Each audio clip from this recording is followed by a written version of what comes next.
Okay, we're just gonna get everybody back in here and then we should be good.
All right, I think everybody's here, right? Yeah, we got everybody.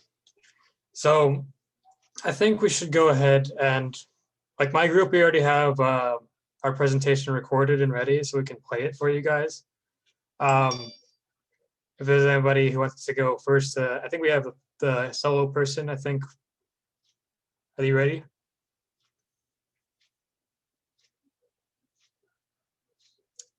Yeah, I can go first if you guys want. It's up to you. Otherwise, we're ready to go. Yeah, that's fine. I think we're missing one person from my group, actually. What's your group? We're Sentinels of Defense. I think 37. Um, I think it's what's John. the John's missing. Johnson S. Okay, I see. Okay, well, hopefully they show up before you. We'll wait for you guys to get yours before you present. Okay, thank you.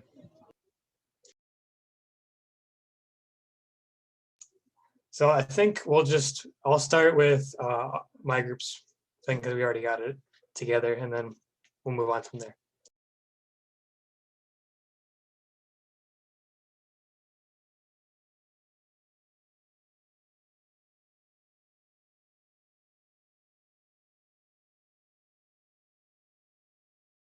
Today we're going to do a presentation. You got audio, right? Yeah. Okay, just want to make sure that I was sharing it. On malware in the dark web and how malware plagued the dark web and transferred through the world. My name's Jesse Burble. My name's Kyler Kidd. I'm Andy Kwong. And this is our introduction to our proposal. So the dark web was originally created by ARPANET for military use to send messages privately during war times. Afterwards, things such as illicit drugs and firearms started to appear on the dark web, being transferred. But most importantly, we have sensitive information like passwords and usernames, banking information, and malicious software. Introductions within the dark web, the creation of the Tor browser came. This browser is a browser that bounces through different servers to mask the IP addresses of the users, creating a shell of different IPs around the main IP used to access the dark web. It's hard to stop these people accessing the dark web because of the anonymity within using the Tor browser. All right, can you go to the next slide?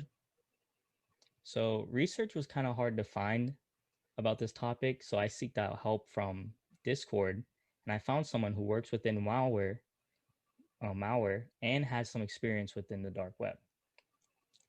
So, dark web malware fabrication. Big viruses such as the MyDoom and I Love You viruses impacted the entire world. They spread through email and knifed people taking the bait. They caused billions of dollars in damages. Also, the WannaCry ransomware.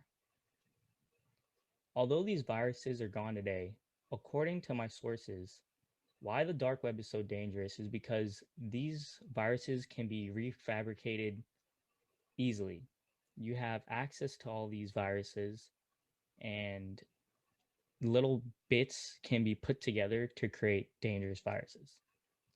So, the lack of technological education.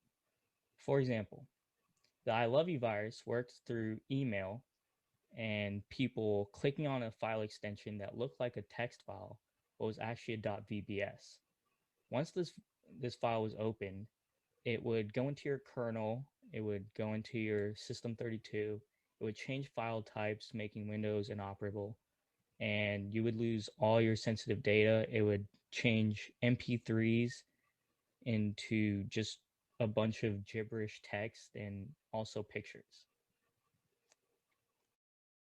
So the ease of access to obtain malware. So like previously stated, dangerous software could be created easily. According to my sources, this is through the vast database and the dark web has and forums used to talk about and assist others in this type of software. So we have people that would collaborate on making this type of software, creating groups to get together and make one big software, and they would sell it or use it to attack other companies. So according to my sources, the dark web malware economy grows by 2,500% annually. You can even buy a piece of software that inflicts millions of dollars, even billions of dollars in damages for an average about $900, which is not pricey at all for the outcome. So the ever-expanding database of malicious software. So why using the dark web is so helpful for these criminals is because of the anonymity within the dark web. So like previously stated, the Tor browser, which masks IP, helps protect the user that goes onto the dark web, browses the dark web, any interaction within the dark web, it helps protect them. Also, the use of VPNs can hide IP addresses, so that user is perfectly safe. And the main way of tracking someone over the internet is their IP address. So those are the troubles of malware, and I'm going to hand it off to Kyler on why we should care. Okay, so the big reasons why you should care about malware in general, especially coming from the dark web. Number one, data loss. Say your company is working on a new integrated circuit and someone goes in, gets that data, you'll lose all your test results. You're going to send your marketing department to find a data sheet, say, hey, look, we got this bandwidth, we got this offset, all these things happening. in this chip. Well, we got to do that test data all over again. That's going to take months, perhaps. That's a huge cost. Now, they could also take your intellectual property. They could figure out how your substrates are laid out. They could figure out the process technology. They could figure out all sorts of stuff, sell it to someone on the dark web. Your competitors get an edge for free. Well, not for free, but you know what I mean. You also could get access to your personnel files, your employees, their families, their bank accounts, all that kind of stuff. That kind of stuff can be bought and sold on the dark web. Happens all the time, and it could be very costly, not only for you, but for your employees, for your customers, and it can even get you into legal trouble. Say if your company is proven to held liable for some kind of malware in the sense that they didn't do proper security, your employees, your customers could sue you. They could say, hey, you lost our data that we trusted you with, and that's a breach of our contract. That's going to cost you a bunch of money. And like I said before, you're going to have some downtime. You're going to lose time whenever you're repairing the damage that happened. You're also going to lose time working forward, trying to implement new measures to deal with that. The average cost for a malware attack on a company is around $2.4 million and costs you about 50 working days. So that's just a huge setback. And this stuff is only going to get worse. So our objectives for our research, or literature review rather, is that we're going to figure out how malware is being used inside and out of the dark web. We're going to look at a couple points. We're going to have an overview of the dark web and malware in general. We're going to discuss the different types of malware and how they work. And we're going to analyze the impacts of the malware on the companies, on the people, everybody within the whole internet, basically. So there's a couple of new things that happen with this kind of stuff. Every day you get 56,000 new types of malware being detected. These threats not always showing up right when they happen. Sometimes it's when they happen, sometimes they're not. So companies work to make heuristic algorithms, things to identify these things and help to try and protect their customers. So as I mentioned before, some of the stolen data could end up being private information, which could be bought or sold on the dark web. It's very hard, as Jesse said, to identify who is doing it and where it's going, which can obviously is great for criminals. So it's very important to be proactive in this threat, especially with things like ransomware. With ransomware, you get that your hard drives are encrypted, all your important data. Say we had that research data you were doing when we were testing our new IC. Well, either we got to redo all that, or we got to pay them however many Bitcoin or Ethereum or whatever crypto that they want to get our data back. Otherwise, we're going to need a quantum computer to get it. So another thing is not all of your employees or associates or people in your life are going to be computer literate. So it's very important to make sure they understand things. The company that I work for, they put in fake little phishing links in our email to keep our eyes sharp for threats like that, because phishing attacks and other types of simple things get people all the time. And it's important to make sure that you can see what's happening. So I'm going to hand it off to Andy. So some of the things that you can do to prevent and all this damage and loss of time is simply always having your computer updated. Microsoft and Apple often release updates for their operating system, so it's a good idea to always make sure it's up to date so that any software that is being used on the system will always be protected and have the most up-to-date security. It's important to never give out your personal sensitive information. For example, when you're answering a phone, you make sure to never give someone your password or any type of information that they can use against you. You should always scan your computers often to make sure that there are no malware on your computer and to ensure that your data isn't being recorded. Whenever you have accounts that you don't use anymore, it's a good idea to actually delete them, as the old accounts can be compromised, leading to exposed passwords.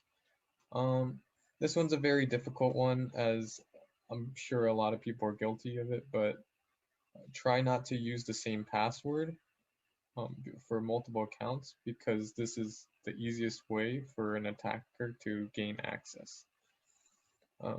So you can use password managers, and you'll always have a strong security as it manages different passwords, and you don't have to worry about trying to memorize all of the different ones that you have.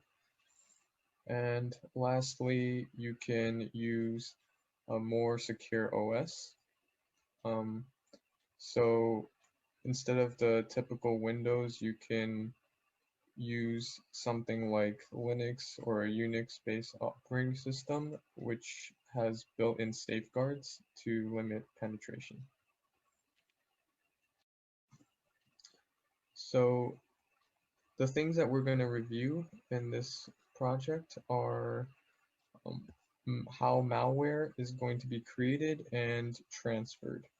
Malware can be advertised on the dark web for someone to purchase, or an attacker intends to use for illegal purposes. They will create this malware, and it gets transferred to unsuspecting users through unsafe email attachment links, or physically through like a removable drive like a USB or hard drive.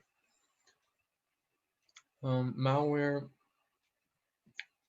we're going to be talking about how malware is harmful to the computer itself. It can corrupt files or programs, making them unusable or inaccessible. Also, a huge reason for these attacks is to steal personal information like logins, passwords, or bank info. We'll also be talking about how malware affects everyday society. The companies affected by malware can cost them millions of billions of dollars if their services go down or if clients' information is stolen. This could also affect society, as people will always have to be on their feet and could distrust many everyday services. Huge attacks like ransomware can make people lose a lot of money, time, personal data, and ease of mind. So, in summary, we will be studying the topic of malware and the uses of it on the dark web. We will investigate how general malware and use of the dark web can be harmful on their own, as well as the relationship between each other. Also, how malware can damage personal computers and what they do on them. Finally, how it can have an economic impact and concerns people must be aware of in society to combat these attacks.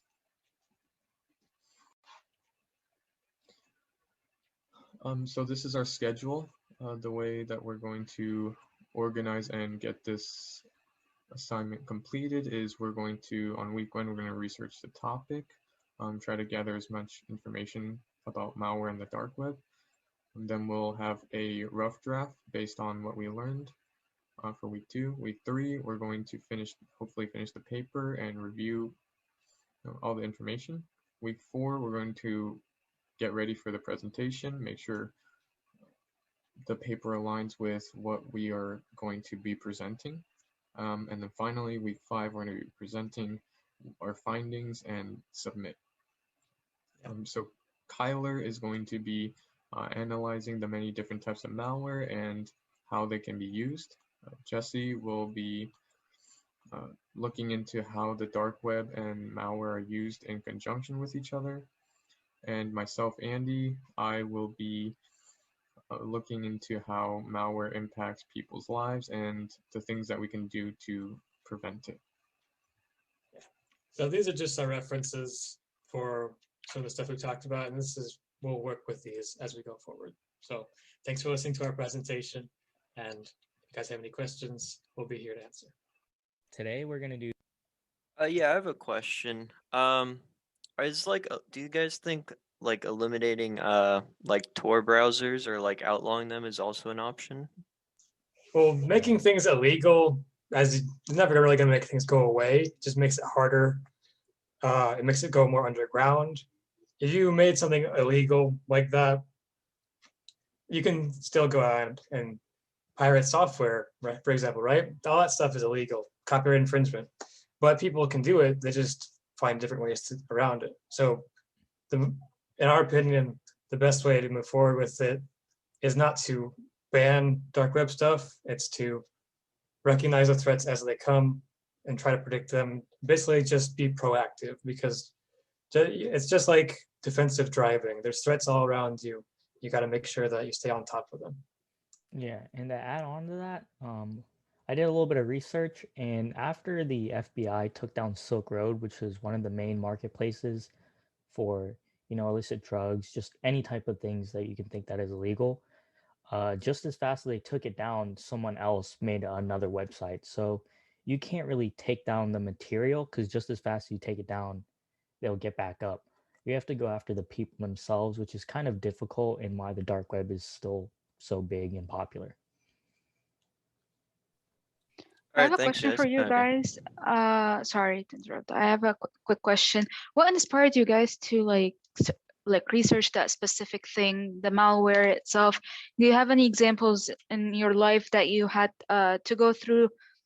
You mentioned like the emails that you can click on, and sometimes it turns to be a phishing attempt or whatever. Do you guys have any examples, or what inspired you in general to research that specific topic? As far as the example you just mentioned with the phishing emails, the company I'm an intern for, we have we have like a bunch of filtering stuff on the email system, but the IT department will also send out fake emails, fake phishing emails, as kind of like honeypots to make sure that, hey, you got to watch out, because that could have been a real email.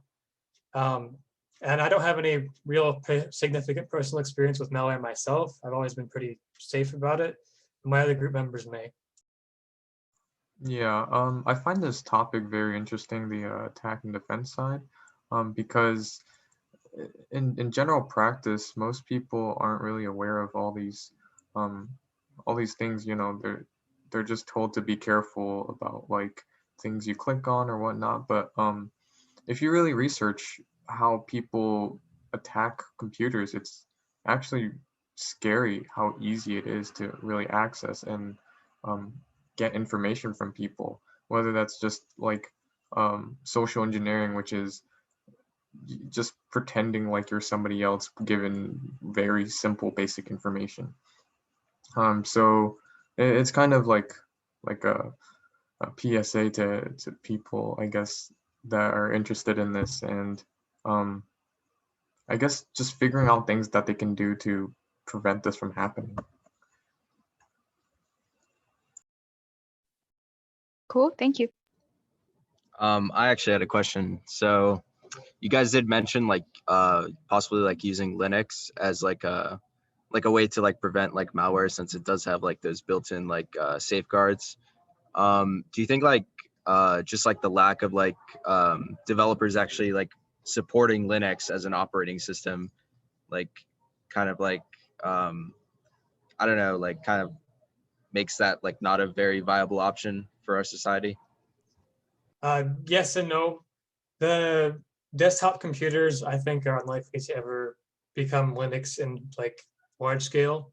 But in the server side stuff, where most of the targeting is going to happen anyway, because you have a lot more data, a lot more clients, that stuff's very much already Linux and Unix based, but you still have vulnerabilities that can come through because there's a lot of companies that use Windows stuff. Like some of my old jobs, not my current one, but they'd be using Windows, like very old Windows versions, because they're just rock solid stable. But if someone got into them, there's tons of vulnerabilities that could cause serious problems if they were not addressed. So as far as whether Linux propagating will be a solution to this, I think better use of platforms like Windows is more likely to happen than outright replacement. Because as you guys know, around the Vista times, they added in user account control, so you had to authorize everything. It's kind of like super user on Linux, but not the same, obviously. Thank you. So if there's anybody else that has any questions for us, then we'll be glad to answer, but I believe we should move on to the next group. All right, my group will go next if nobody else wants to. Sounds like a plan. Okay. All right. I will share my screen. You guys can hear me, right? Yep. Yes, sir. Okay. See that? Yes. All right, right. so I'll get started. Here's our final project proposal. Our group is composed of myself, Anthony Demore, along with Christian Tomlinson and Joseph Brown. We'll be focusing on the recent history and prevention of large-scale DDoS attacks. It will be primarily focusing on attacks that occurred recently and detailing what happened, why it is a problem, and steps that can or should be done to prevent these sorts of things from happening in the future. Introduction slide. And firstly, I'm going to be talking like a little bit, just give like a very broad overview of DDoS attacks without going into a ton of detail. Firstly, they're extremely common, and a major reason for them being common is that they're not extremely difficult to perform, unlike other methods, since the target does not need to have acquired a virus or something like that in order for the attacker to affect the system. Basically, it's done by using a network of remotely controlled computers to increase the strength of the attack of sending just data to their target, which slows down their server. The negative impacts of DDoSing is not only just server downtime, but they can also open up other vulnerabilities while the servers are down. And they have also been known to act as a distraction for other types of cybercrime and data breaches. Attacks last year increased a lot when things moved online. And as you can see here, roughly 2.9 million DDoS attacks worldwide in the first quarter of this year alone. DDoS attacks are measured in bits per second, which is bits of information sent to the target in order to slow their systems. The largest known attack occurred last year. Amazon Web Service was targeted, and that was the volume was 2.3 terabytes per second. That was like in terms of peak volume. The second largest attack was 1.3 terabytes, which was reported by GitHub in 2018. It appears that Amazon website itself experienced no downtime, but it's unclear if any of the companies that use Amazon for their hosting were affected, or if it was specific one of those companies that was actually targeted. We're gonna be going into how these types of things can be prevented. And yeah, after seeing all this information I presented, we'd like to research and find like some ideas on how to prevent or possibly mitigate DDoS attacks if they're going to continue being such a major issue in the years to come. In general, it's important to always be monitoring your web traffic. If there are a ton of bot accounts detected to be flooding your site, that should obviously not be happening. It's important to have systems in place to see this occurring and prevent them from causing damage as soon as possible. It's also very important, in a similar vein, it's also important to keep these DDoS prevention security methods up to date, since there's always new exploitations being found and used for DDoSing. This image you see is just a little infographic. It's kind of, you can't really read it, but It's just giving a little timeline of some of the DDoS exploitations that were found and used. They're measured in amplification vector, which is just a way of measuring how much larger the data transferred from the attacker that was received. And the larger the ratio value, the more powerful the attack is. Next slide. So our motivation is just because it's very important to look into this, because many companies are extremely reliant on websites for their business as a whole. And also their customers are reliant on these websites for a variety of reasons. And there's no reason they should be prevented from visiting these sites or possibly have their data compromised as a result of cyber attacks. The problem is that there are many new DDoSing methods being found all the time, even if an old one is prevented somehow. Companies need to be informed on what's happening, and they need to allocate the necessary resources to combat this. And as I said before, it's not only DDoSing that's a problem. It's known that they're used as a distraction for companies when they try to stop a DDoS attack that's happening. Attackers are at the same time trying to find ways into their system to gain access to their data. It doesn't seem like DDoSing is an issue that will be going away anytime soon, with many things being transferred online starting last year. Criminals saw this as an opportunity to find targets who may not be as well versed on the problem. And that concludes my section. Hello, my name is Christian Tomlinson. I'm going to talk to you about the objective of this project. When it comes to what we want to accomplish with this project, we want to break down and explain exactly what a DDoS attack is and how they work and how much damage that they can cause to a victim server like the company. To do this, we're mainly going to be looking at different real-life instances of DDoS attacks happening in large companies such as Amazon and GitHub to see what type of DDoS attacks took place and how much damage that it caused to various systems. We will also take a deep look in how these companies manage these attacks, such as detecting, mitigating the damage of the attack, and also how the companies can prevent attacks like these from happening in the future. Looking at the resources that we found, we can see some of the various types of DDoS attacks and countermeasures that we put in place to prevent these attacks. We'll be looking at different categorizations of DDoS attacks, such as a Smurf attack, which is your basic, echoes a request to a specific victim server, and defenses that can be taken against these attacks, such as various types of filtering.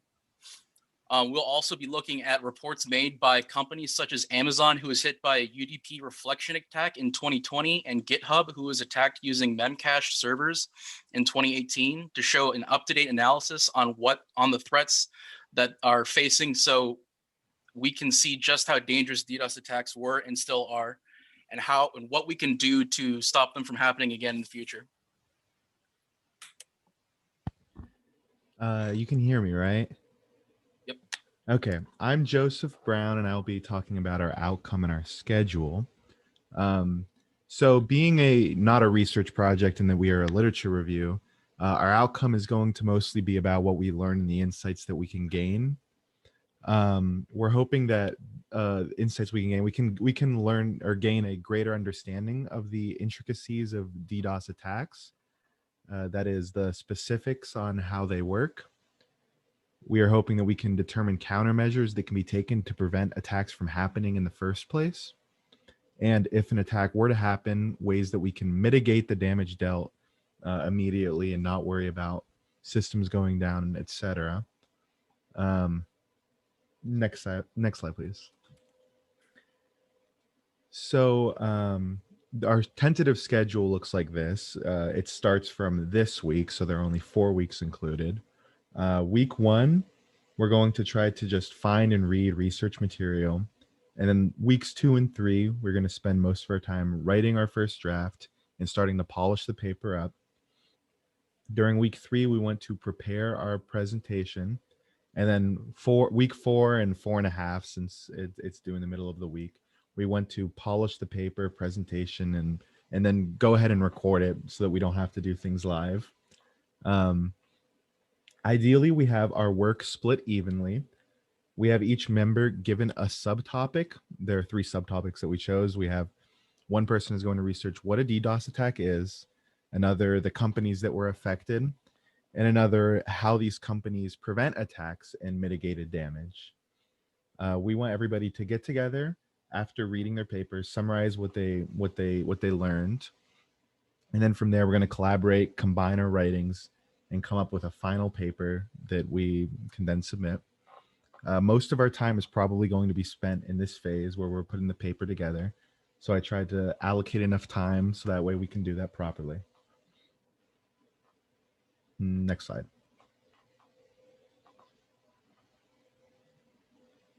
Yeah, and here are some of our references. Are there any questions?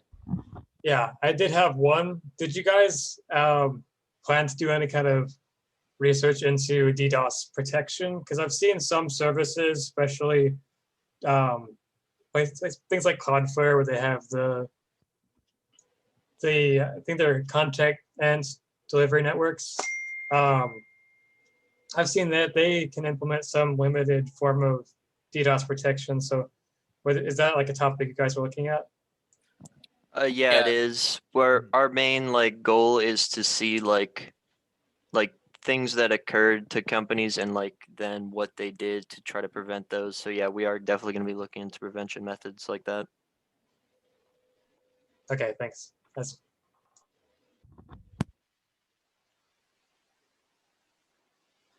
Any All other right, questions? anyone else? I can ask another one since there's no one else. So when it comes to the DDoS stuff, I have been curious for a while how somebody would go. They're basically just going to be using botnets for a lot of this, right? Because one client can shut down really quickly if they're taking up too much of your traffic. So is that true, or is it something that's can be localized? For these large scale types of things, yeah, it's mostly botnets, or else they wouldn't have like all the be able to receive all the data and stuff to send to the companies. But we'll get more information when we do our research. Okay, thank you. Okay, so I think we can move on to the next group unless we have any other questions. I can go next if no one has more questions. Sure, if you'd like. Cool. I'm gonna share my screen. Give me just 1 second.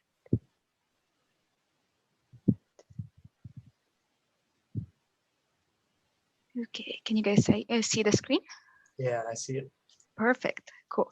All right. So hi guys, my name is Regine Mansour, and today I decided to do my proposal with the cyber attack and defenses, and name the proposal, or rather my project, Zug Swing, and I'm gonna explain why did I choose that name. So normally in my life, if I have any challenge or anything like that, I just go with putting it or simplifying it into questions and answers type of thing. So for my introduction, I wanted to divide it into 3 parts, 3 questions, and answer them. So first, why? And my first question was like, why is the title of the project called Zug Swing? Like, it doesn't make sense, kind of thing.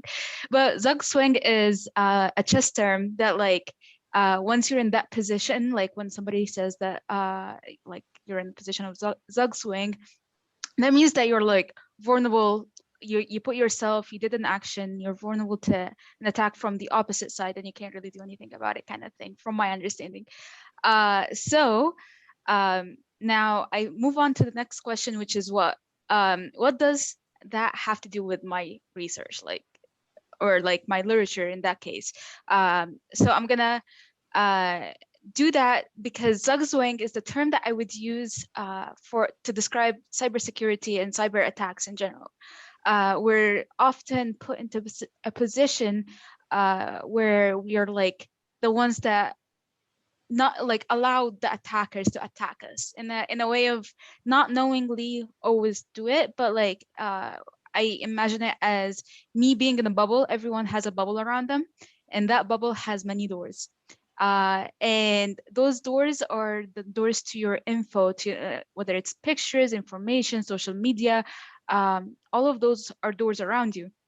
So you can take the action of securing those doors and locking them very well, or you can just not do anything about it, and that's an action too. Or you can be like impatient when you're trying to get into a specific app, or you know those texts that we get every day of like, congratulations, you won an iPad with Amazon or whatever it is, and you click on them, and those are all viruses. All of these are like phishing attacks that we can everyone is able to like get them, and it's very hard sometimes if you're not like tech savvy to understand the fact that like they're not good. So that's why I chose Zogswing. Technically we all face that every single day, that concept every single day. So finally, for the introduction, my last question was how, which was going to be my objective. How will I solve this problem? I wanted to analyze through this project like popular cyber attacks that happened with major companies, Facebook, Microsoft, and all of that. And then list those types of attacks, because there are so many attacks. Probably I'm not going to be able to list everything because they're endless, but I wanted to list the more common and popular ones. Then I will zoom in and concentrate more on the types of attacks that we can like it happens with us every day. For example, like I said, phishing, links that are harmful, viruses that can come from those links, permissions, and all of that.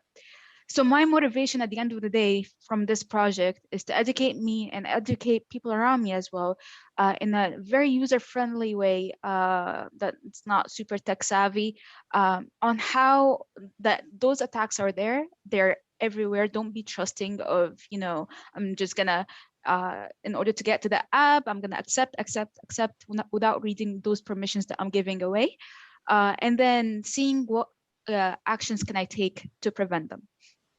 So, like I said, the problems that I will concentrate on are going to be types of attacks, popular cyber attacks, and types of attacks that everyone could be vulnerable to. So the significance of this whole thing, I wanted to take a screenshot of an awesome website that I found, but it was just too gigantic. So I was able to get 2021 and 2018 till 2021. And as you can see, those are the amount of data that was lost due to cyber attacks from companies that we all know of. Facebook, Microsoft, Twitter, it's endless, and there's so much more. And like right now, I'm thinking if a big company like Facebook, Microsoft, or whatever companies that I put, like Canva, for instance, it's always all of these websites are like on everyone's phone, on everyone's life kind of thing, day to day. If those companies were people were able to hack them, how can I just, one by myself, not get hacked? Like what would make me safe when those companies were not safe from those cyber attacks? And that's what I want to tackle throughout this project. So in the preliminary visual review that I went through, I just researched a little bit. So like I said, I was gonna concentrate more onto like the phishing attacks, because from my experience, they are one of the most popular ones and easier for any kind of person to get. And as you can see, I probably won't be able to see exactly what's written on that small diagram, but like this is what goes into the phishing attacks, like applied computing to electronic commerce, and so on and so forth from the network and all of that. There's a whole gigantic web that I want to explore throughout this project and build on it to understand it even more. And again, in a very user-friendly way, in a very like not tech savvy, very like common terms, because this is my motivation. This is what I want to do, to like advocate awareness to everyone around me.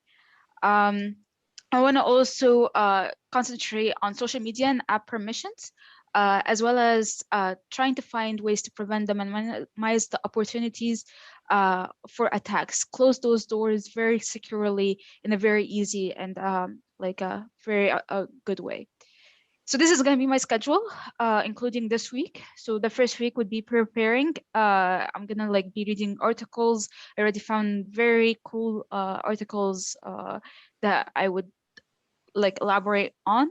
I'm going to be researching some types of hacking.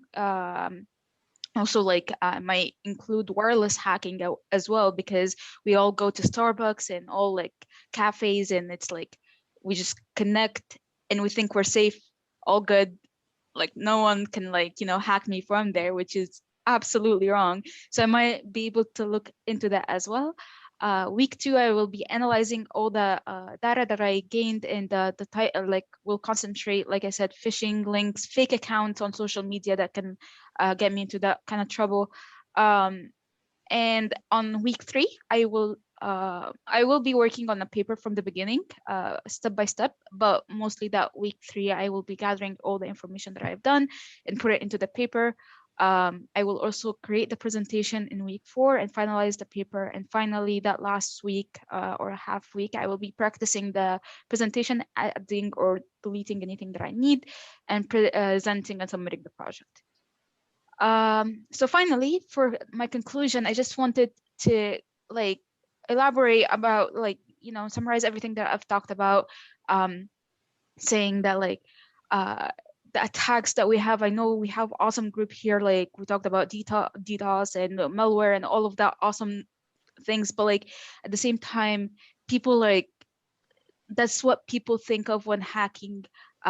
But people tend to be more trusting, and I don't want to say lazy at some point, because I'm guilty of that as well. I get so lazy to look into those permissions that are provided to me, giving away my rights, giving away my information out to the public, which is insane, because I have a friend who works in a cybersecurity division in one of the companies, and he gave me a website. It's a free website, open to everyone. You just type your name or phone number, and they get all the information there is on you, your address, your age, your DOP, everything. It's just insane. So people don't realize that what they're giving out to the public. So I want to concentrate on that. So throughout this project, I will concentrate on that part. I will talk about the attacks that we may face day to day, and how we can prevent them and minimize those attacks. Finally, those are some of the references that I already found. I'm going to be looking for more as I go. But yeah, any references that I talked about, they're there. And that was it. Do you guys have any questions? Yes. I noticed you picked Zugzwang for your, I guess, your group name. Are you a chess player? A little bit. I started getting into it lately. Do you have a favorite opening? I can't say. I'm not like, I'm still learning it step by step, so I don't have something that's favorite at the moment. Do you have one? Yes, I'm a big fan of the Queen's Gambit. Cool. That's awesome. Does anyone have any other questions? Yeah, I got a question. So did you have any experience or know somebody that has experienced stuff with like cyber attacks, and how bad was like the outcome? So actually, at the beginning of this year, I had a personal experience, and honestly, I felt like so awful about it. But I remember, and it kind of relates to all of us. There was an account on Instagram for UCF night study, whatever it is. And all my friends, including me, they do like those giveaways, and all my friends were into that. And I was like, okay, well, everyone is like sharing it, there's no problem, I'm just gonna do it for the heck of it. And somebody, after like a week from the contest, somebody created another account with the same exact information, same exact everything, with one letter off from that account. And they picked about 100 people, and they texted them all privately, and they were like, you won the gift. And it seemed very legit in every possible way, because they used exactly like the same information as the UCF one. And I feel horrible because like my work right now, my whole life I dedicated to technology, and I knew like there were so many red flags coming up in my head, like this is not right. But I was like, okay, sounds cool. And I just got blinded by the fact that like, hey, like for the first time I like got something to win. And after that, the person sent us all a link that was a malware.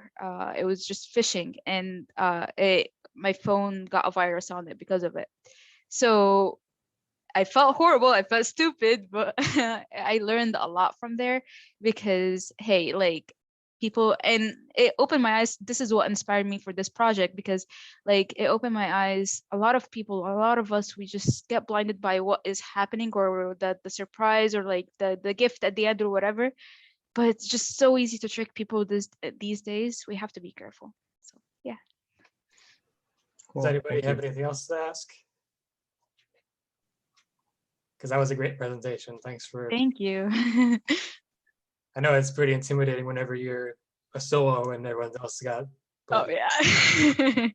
I'm like shaking here. But yeah, thank you guys. you did well. Thank you. So next we have quantum. I believe, I know that I don't think the, oh wait, the last guy is here now. Okay, cool. So does malicious want to go next or quantum? I forget what your team names were. If John, are you ready? Because I know you came a little late. I don't know. If you're ready to go, we can go. What's up?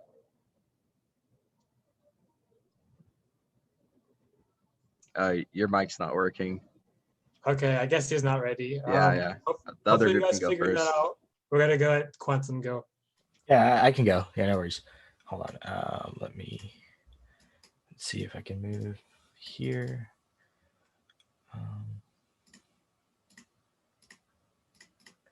Okay, I share my screen.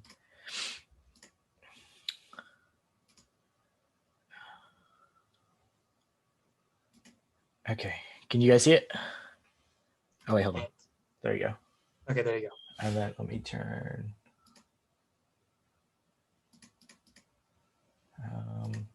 Okay, there you go. Can you guys see me? Yes. Okay. Good. All right. Good afternoon, everyone. My name is Dinesh Singh. I'll be going over quantum computing and its impact on the future. So basically, what's quantum computing? By definition, quantum computing just uses the power of quantum physics to surpass traditional computing. Now, what's wrong with traditional computing? Well, we've all heard the term Moore's Law. We're all computer engineers, electrical engineers, or something like that. But to reiterate, Moore's law states that the size or the size of the gate of a transistor shrinks by a half every couple of years. And basically, we've gotten to the point where we are allowing basically one electron or one bit to pass through the gate, and you really can't get smaller than that. The only solution is to add more gates onto a bigger die. But if we do try and get a smaller gate, the physical bit would pass right through the gate. And that's basically called quantum tunneling. And that's a problem because you don't want information to pass through when you don't want it to pass through. So what is our solution? Our solution is quantum computing. Now, how does quantum computing work? So in the traditional computer, like I said, information passes through as ones and zeros. However, quantum computing, it uses qubits. So basically the spin of electron. Now I don't have a sphere with me to represent electron, but I've got this McCree here. If you guys can see him. So we use McCree, okay? So spin up represents a 1, spin down represents a 0, spin left represents 1, spin right represents 0, just for the sake. And because of this, 1 qubit can represent 2 traditional bits in a computer. And this is called quantum superpositioning. So you can see by this example here that I have 16 qubits that will represent in a traditional computer 65,536 bits. So that's a lot of information just for regular 16 particles or 16 electrons. Now, what's the significance of this? So there are improvements to artificial intelligence. So like an example would be neural networks. Quantum computer can go through each layer of a neural network million Sorry times. to interrupt. Are you moving slides or Oh crap! No one's telling me. Oh, I'm sorry. you're good? Yeah. What Okay. was it for? I'm. It's showing on my screen here, but okay. Let's You try may have this. the share paused. Oh no! So I have to start over. No, you're good. You can keep going. Are we No, gonna- no. Okay. We're gonna go. Okay. So this is where I was. So yeah. Here we go. Sorry again. So 2 to the n. So if I have 16 qubits, it represents 65,536 bits. So you can imagine how the quantum computer is more powerful than a regular computer. Now, some implementations of quantum computing is improvements to artificial intelligence, so neural networks. So you can imagine how it goes in neural networking, many layers. In artificial intelligence, so the quantum computer would go through each layer much faster than a regular computer. Another improvement, it would be cybersecurity. So for example, if you take a 2048 bit RSA encryption key, a regular computer can solve that within 1,000+ years. But if you have a 20 million qubit computer, or 20 mega qubits, it will solve it or brute force it within 8 hours. So you can imagine how there's pros and cons to it. And because of the computational power of the quantum computing, it can perform calculations way better than a traditional computer. And it's also really good at simulations, so predicting the weather, stock trends, and even genetic sequencing and predicting when a mutation will happen and other things just like that. So what's my objective? My objective is to show what the current limitations of regular computing is and how we can solve it with quantum computing. And these are the 5 points that I'll be hitting on. So the current limitations of traditional computing, how we can conquer it with quantum computing. Now there are limitations to quantum computing, so the cons, the solutions we have to quantum computing's limitation, and the overall overall impact for the future. So pre-literature review. So with the reasons. So basically, what are the what is traditional computers' limitations? The need for quantum computing. What we have today in both fields of traditional and quantum computing. What it looks like. What quantum computers do we have now? So like D-Wave or Google or IBM. What are the limits of the future of quantum computing, and also what are today's technological limits on quantum computing? And then finally, what solutions can be proposed for on today's limitations and future's limitations? So basically, here's my schedule: week 1 and 2, research material; 3 and 4, first draft; 4 and 5, present, rehearsal; and 6 is just the submission, basically. Conclusion. It's pretty much reading before. I'm just explaining how computers are at a standstill and how it impacts technology's current evolution. Furthermore, using quantum computers as a solution to demonstrate how it impacts the future in artificial intelligence, cybersecurity, computing, and various other fields. So yeah, that's it. If anybody has any questions. Yeah, what inspired you to think about that specific topic? So when I growing up, I've always liked working with electronics and stuff, Arduino, whatever, and so I work with computers a lot. And when I first found out about quantum computing, I thought it was really amazing how it was working and how it's so different from a regular computer and how it can change the future. So whenever I think of technology or computing or anything like that, it's a good thing for me to look at. And the thing is, the quantum computers, it's the very foundation of computer completely changes. So it affects absolutely everything: global cloud computing, AI, cybersecurity, everything. So it could be applied to almost any field and impact anything, even the medical field. Like I was saying with simulation, genetic sequences, that's the medical field that's there. Awesome. Sounds amazing. Yeah. Any other questions? I did have one. Yeah. I mentioned as like sort of an aside in our presentation. Mhm. But do you think that quantum computers will be useful for de-encrypting things that? Yeah. Like quantum computers will be well, today's quantum computer, not right now, because I think we've gotten only up to 40 qubits. You can't really do much with that. But like I was saying earlier, the example I gave was with 2 million qubits, which is 20 mega qubits, it can hack a RSA encryption within 8 hours, brute force it. So yeah. Okay, thank you. Yep. I have a question. Yeah, go ahead. You can go Alright. first. Okay, bet. Have you looked into the ease of access and the pricing of quantum computers? Well, no, the ease of okay. Well, based on my previous knowledge of it, is it's not easy to make a quantum computer. Literally, like traditional computers way back then, takes up the size of a room, and so does a quantum computer. And I guess I'll go into a little detail here, but I was talking about a qubit is based on the spin of electron, but at the particle level, um, every atom or something has some sort of energy, so it's constantly shaking, right? So you would have to freeze it basically to absolute zero. So if you want to read its data accurately, so you would have to bring it to absolute zero, and that's why it needs a room and stuff like that. Yep. Okay, gotcha. Yeah. Any other questions? Yeah, I kind of want to bounce off of what a previous classmate said.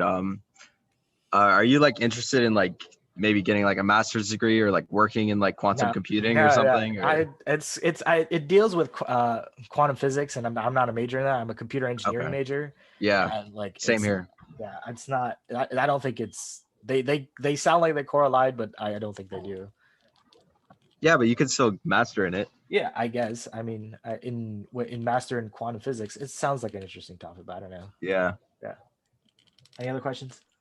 Yeah. So, Oh, from what Jesse said, I had a similar question about the Mhm. pricing. So what I know Right. from it is like, I'm gonna be a little bit of an under exaggeration, but they're a little expensive. Yeah. They're extremely expensive, so they're not going to be practical so- anytime soon.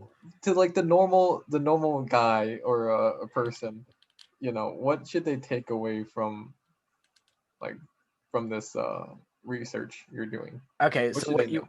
what they're taking away from this is right now quantum computers, they're not accessible to the public. However, there was this recent I think about a year ago where I believe it was Google, allowing people to write programs for their own quantum computer, and you can upload it and test it there. So you can there's things like that you can definitely do and test it out. Okay, cool. Thanks. Yeah. I did have a question related to the one just before this one. It's more about academic stuff. So whenever you're a computer engineer, do you have to take physics 3? For computer engineering, no, you don't have to take physics 3. Okay, because I'm EE, so I had to take it. So I was like, maybe he knows a little bit about the quantum from that. But No, yeah, EE, I think you do, but not for computer engineering. Any other questions? All right, I guess it's cool. I'll stop sharing.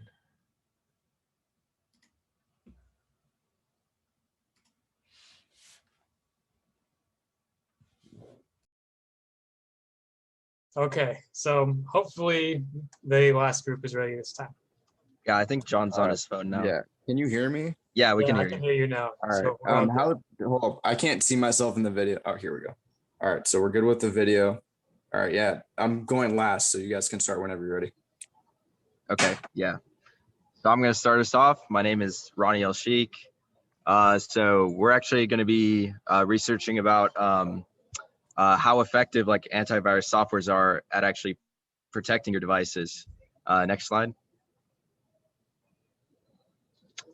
So just like as an introduction, like preventions for like malware has been around since like the existence of computers. Obviously, like there's been like people that like have like bad intentions since like anything like comes up, like there's always going to be bad and good, so specifically some like examples are Windows Defender, which comes with Windows 10 Pro,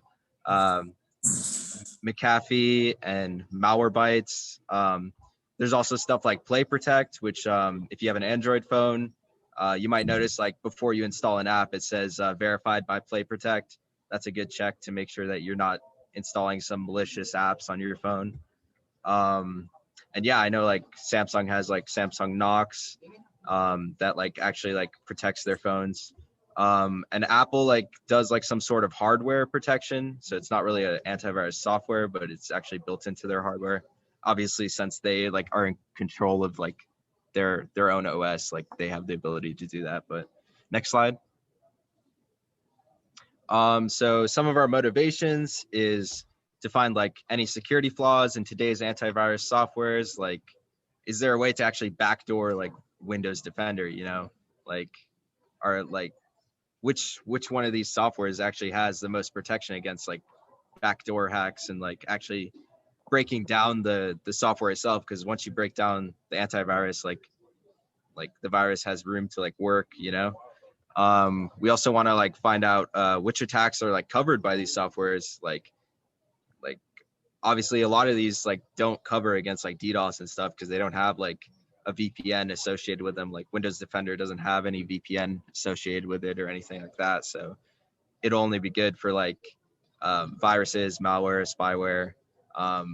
It can't really detect like phishing stuff because that's like through your email and everything.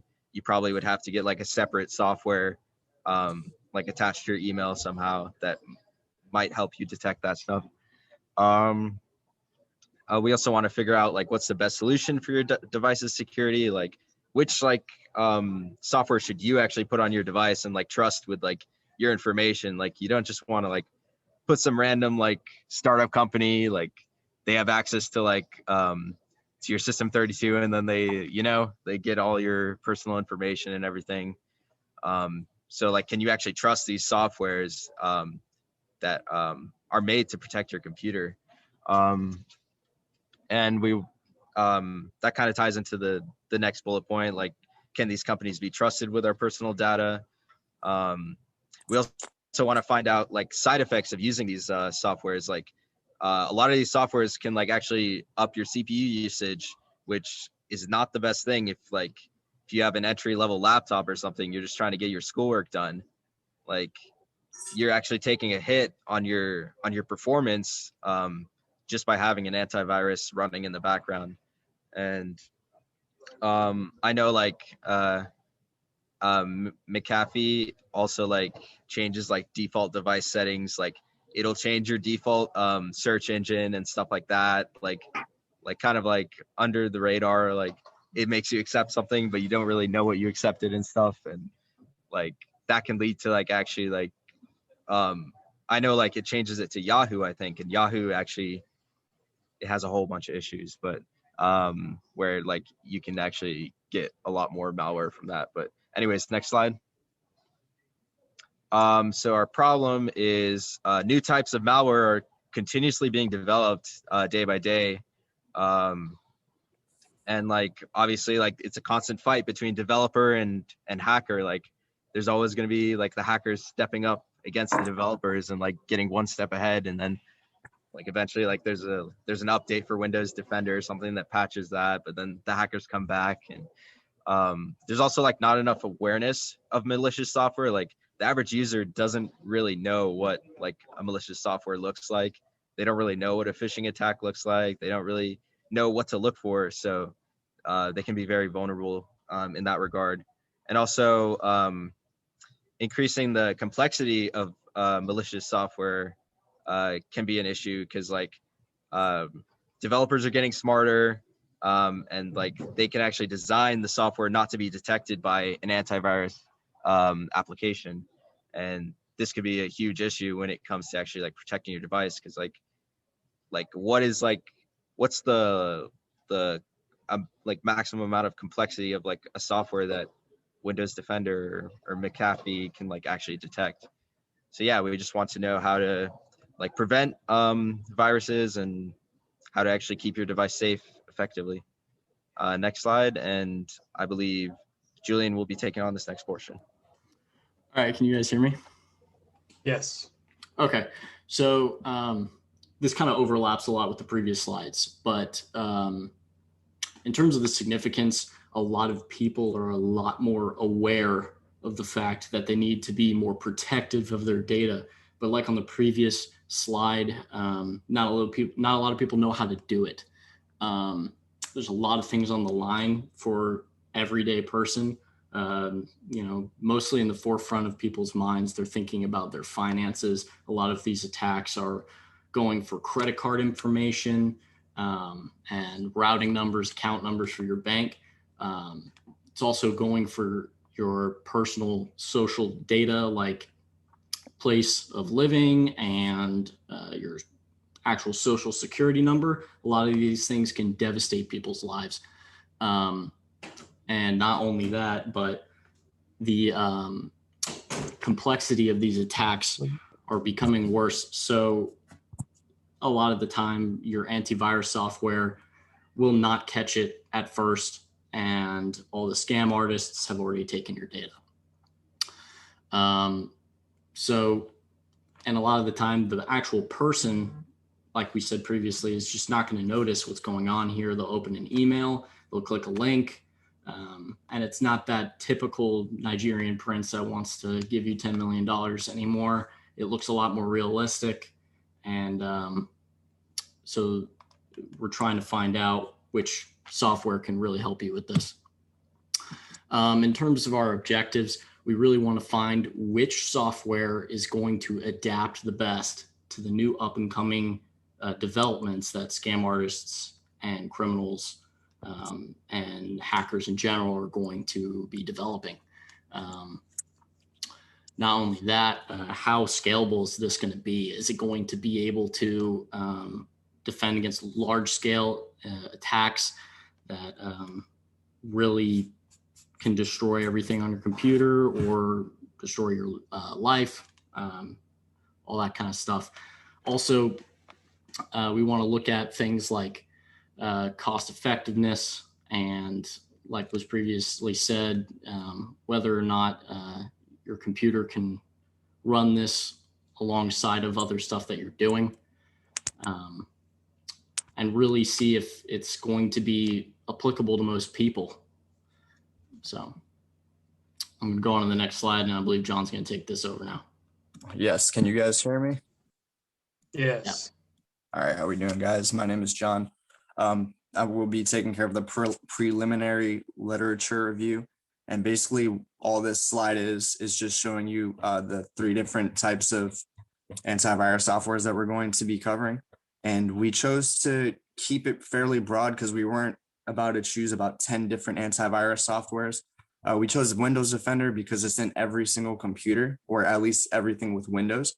And they started incorporating this in the early 2000s, if I remember correctly.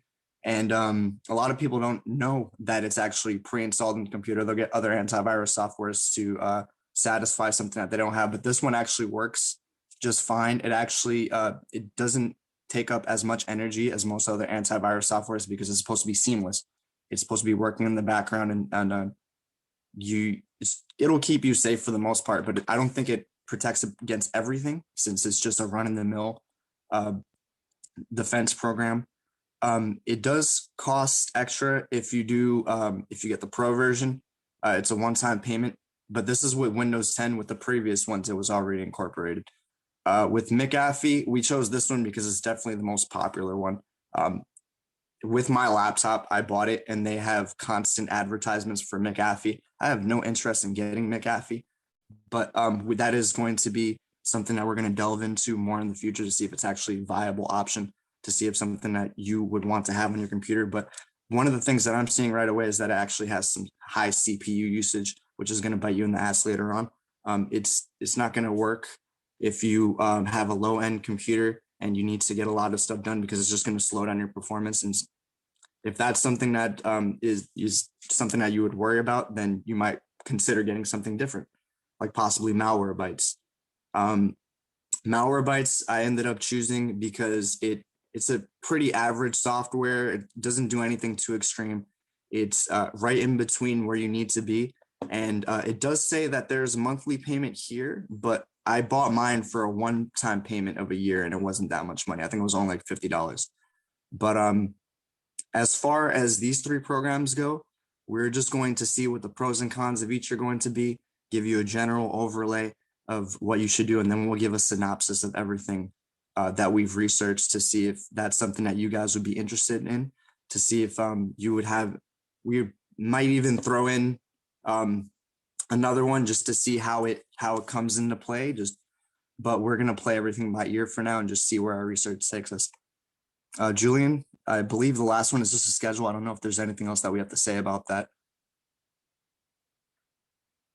Yeah, I mean, so our schedule is going to look, through the 5 weeks, or 1 through 2 is going to be researching. In week 3, we're going to compile all of our ideas for a rough draft, kind of start the cleanup process. In week 4, we're going to have everything down, the slides compiled for the final presentation, most likely record our final presentation. And then week 5, of course, is when we're going to present. We split the focuses up into the 3 programs. So John's going to take Malwarebytes, Ronnie's going to take Windows Defender, I'm going to take McAfee, and we'll kind of do the pros and cons and try and see if we can narrow it down. So in our conclusion, we really just want to find out which antivirus is going to be best for the end user, the everyday person, so they can protect themselves for the best price, as well as, limited performance reduction for their computers, and which can actually protect them from most attacks.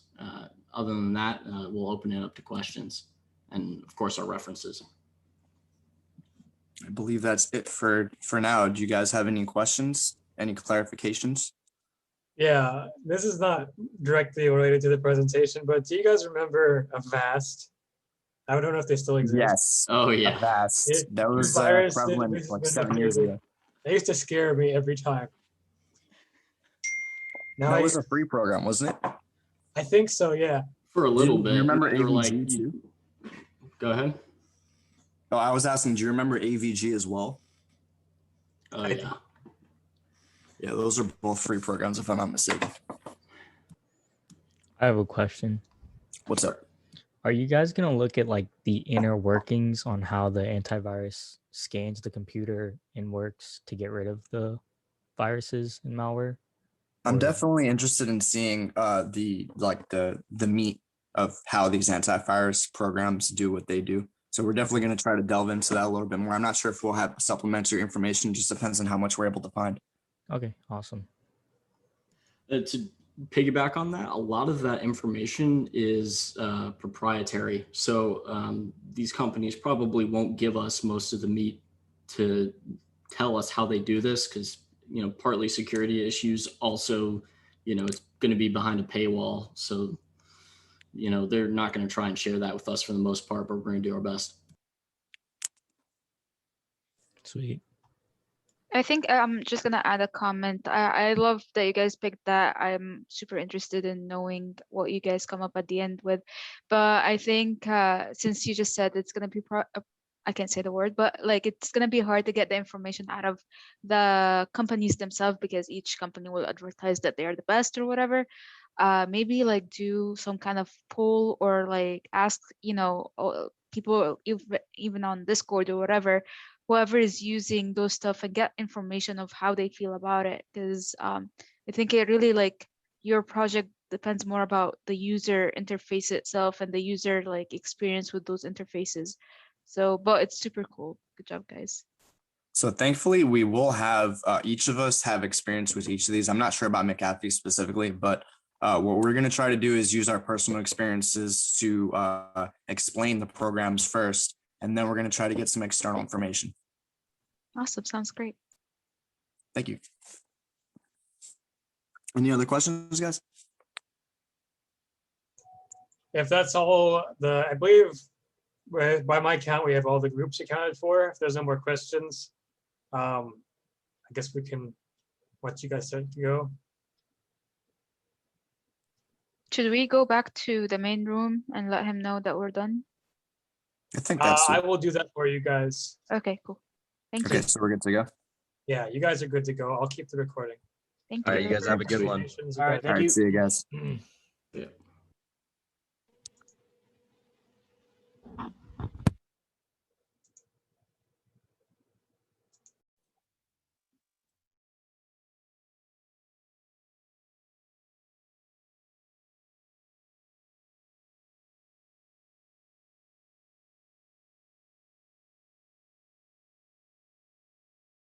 or? Yeah, no snippets required. Only I will share the master YouTube link to you, and you can